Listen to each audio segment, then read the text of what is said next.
Salut tout le monde, aujourd'hui je vais analyser une partie que j'ai jouée contre Laurent Fessiné, 2 fois champion de France, secondaire de Magnus Carlsen, le champion du monde depuis 2013 pour tous ces championnats du monde jusqu'à ce jour. Super GM, il était top 40 mondial avant. Donc, essayez de jouer un peu aux échecs. Je vais jouer une partie de Bliss contre lui, 3+0. J'ai les noirs, il commence avec E4. Il est français, donc je lui joue une française. E6, D4, D5.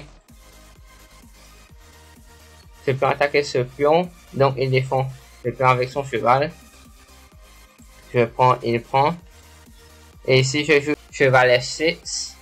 Normalement la règle, comme mon adversaire a plus de points et l'eau que moi, je joue agressif, je joue l'attaque. Et quand il a moins de points que moi, je joue solide. Normalement, la différence de 100 points est là. Vous avez 75% de chance de gagner. Et si vous avez 400 points et le plus, vous avez 90% de chance de gagner. Il a 700-800 points de plus que moi, donc j'ai très peu de chance de gagner, mais je vais essayer. Je vais faire de mon mieux. Et si je joue Knight F6, c'est une ouverture de Gotham Chess, le numéro 1 YouTuber des échecs dans le monde. On appelle ça le Roseman French, c'est agressif, c'est une des ouvertures les plus agressives de la française. Je Knight F6, il prend, je prends. Ici, les noirs sont moins bien. Positionnellement, stratégiquement parlant. Ils ont des pions doublés. Donc l'idée pour les blancs, c'est juste de rentrer dans une finale où ils seront mieux. Et soit ils gagnent, soit ils font nul. Les noirs n'ont rien dans une finale. Mais ici, il y a quelques idées d'attaque. Tout gérer, mettre la pression ici. B6, fou B7. Dans cette diagonale, faire des attaques. Et castle long. Et il y a quelques idées d'attaque. Donc je joue agressif. Il prend. Je rentre dans une Roseman French.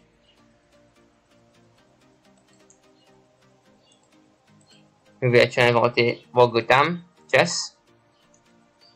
Et je joue cheval F3. Je développe mon cheval C6. Je développe son bishop. Il développe son fou, il pine mon cheval.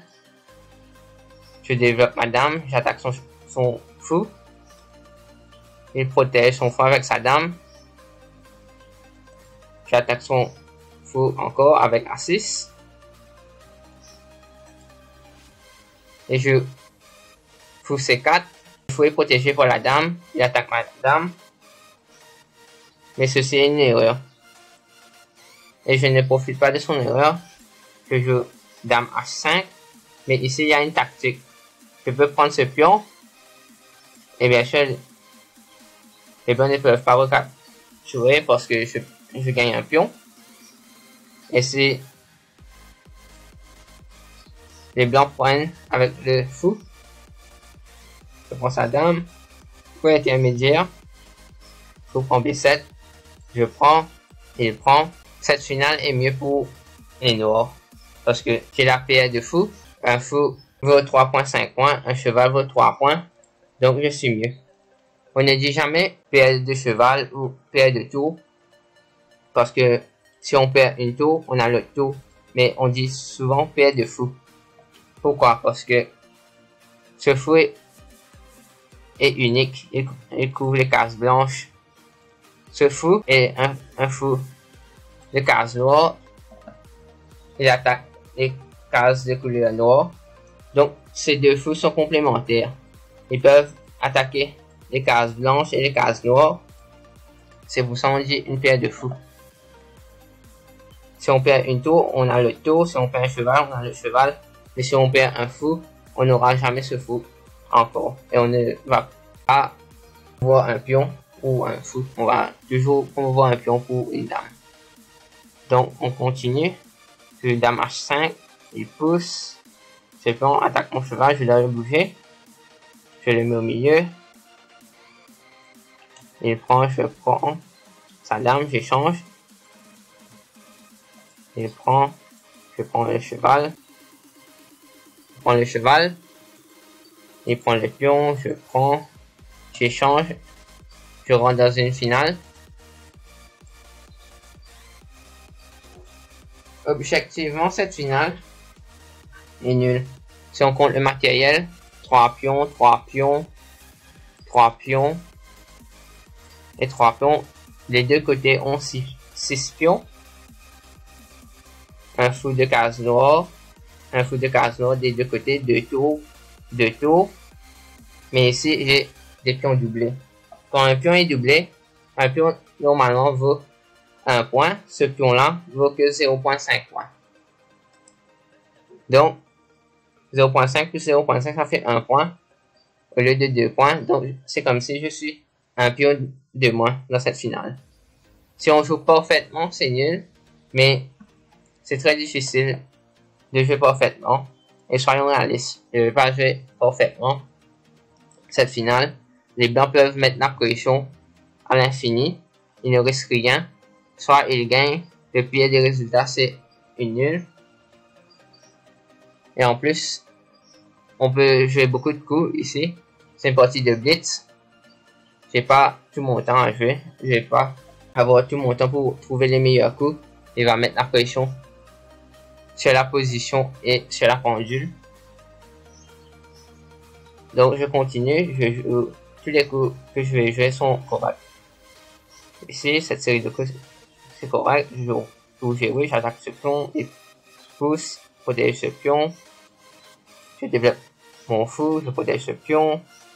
Je développe sa tour, c'est cette colonne qui est semi-ouverte. Je développe mon roi, mes tours sont connectés. C'est bon. Il pousse, essaie de... Il pousse C4, C2, pousser C5 pour attaquer mon fou. Et ce fou sera bloqué. Donc je joue B6, protège cette case C5. Je pousse un pion ici.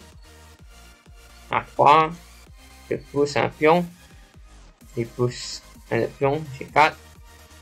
Je joue tour D8. Je sais pas, je fais quelques coups. Je fais roi F3. Pas très ici. Parce qu'il bloque ce pion. Je donne un check. Je joue roi E4. C'est mettre la pression sur ce pion. Et ici, il est en train de jouer très vite. J'ai très peu de temps. Je commence à paniquer et je joue un mauvais coup. Sinon, la position est égale. Je joue H5. Je sais pas trop pourquoi. Je panique, je bouge un pion. Et ici, il fait que prendre le pion et il est gagnant. La gaffe, c'est j'ai gaffé sur H5. Et ici, les blancs sont gagnants. Parce que après tour H8, j'attaque ce pion, il peut juste pousser ce pion. En plus, un Fressinet très bon en finale. Donc, il y a très peu de chances de pouvoir revenir. J'essaie de reprendre ce pion. Ici, il y a une tactique, je rate ça. Tour ici. Et ici, il peut prendre cette pièce. Je vais fou F8 pour attaquer ce pion. Il double ça. Il double ses tours. Je prends ce pion, mais je rate cette tactique. Échec. Et prend ce fou. Check. Et il prend le fou. Et maintenant c'est perdant. Je continue à jouer, même si c'est perdant. Je n'abandonne pas. Je donne toujours conseil de ne jamais abandonner dans les parties. Parce qu'on ne sait jamais. C'est mieux d'avoir 0.1% de chance de faire nul par patte que d'avoir 100% de chance de perdre en abandonnant. Donc je continue à jouer, c'est perdant, mais je continue. J'essaie de prendre les pions, d'essayer de créer du contre-jeu quand même, mais c'est perdant. J'essaie de prendre les pions. Je joue tour à 3, j'essaie d'attaquer ces pions, prendre ces pions. Il n'y a pas d'espoir, mais je peux toujours continuer à jouer. Je continue à pousser ce pion pour promouvoir le pion à une dame. Je dois attaquer la tour, je bouge ma tour en C8. Je pousse et je fais 6 pour contrôler la case en A1. Et je peux bouger mon roi en B2 pour pouvoir mouvoir le pion. Je pousse un pion ici. Il fait une dame. J'échange ma tour pour la dame. Et je pousse mon pion en B5. Continue à pousser. Je pousse.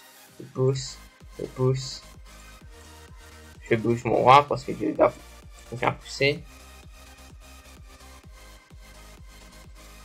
Il retire son fou et le met en A1. Bloqué. Cette case pour promouvoir. Je continue à pousser. Pousser ici. En B2. Il pousse. Je pousse. Il prend. Je prends. Il pousse. J'ai une dame. Il prend. Avec sa tour. Il change. Et ici, il a une dame. Roi et dame contre roi, c'est complètement perdant, mais toujours il peut avoir un pat, on ne sait jamais. Même contre champion du monde Magnus Carlsen, je vais continuer à jouer ça. Après, je fais que quelques coups, c'est fini. Mais bon, je continue à jouer. Et ici, il y a mat. Échec et mat. Ce roi contrôle 6 cases. Et la dame attaque le roi. Et je perds mon roi et la partie. Mais c'était un bon combat. J'ai beaucoup appris de ne pas paniquer. J'ai aimé que j'ai essayé de gagner. Même contre un joueur très fort. J'ai joué Roseman French, inventé par Gotham. J'ai essayé de faire de mon mieux. Il m'a battu dans cette finale. J'ai paniqué à ce moment précis. Avec H5, j'aurais dû être plus calme, même si j'ai pas trop beaucoup de temps. Et faire un coup un peu random, je sais pas. J'ai une tour ou quelque chose comme ça. Et je pousse ce pion, juste, je perds un pion pour rien. Mais sinon, le reste des coups était assez ok. J'aurais pu prendre avantage de pousser 4 et prendre ce pion. Et ici, c'est le contraire. Les noirs sont un peu mieux et ils pressent dans cette finale. Ok, c'était une partie très intéressante dans cette finale. Il a joué très bien cette finale. Ok, merci d'avoir regardé. Abonnez-vous. À la prochaine.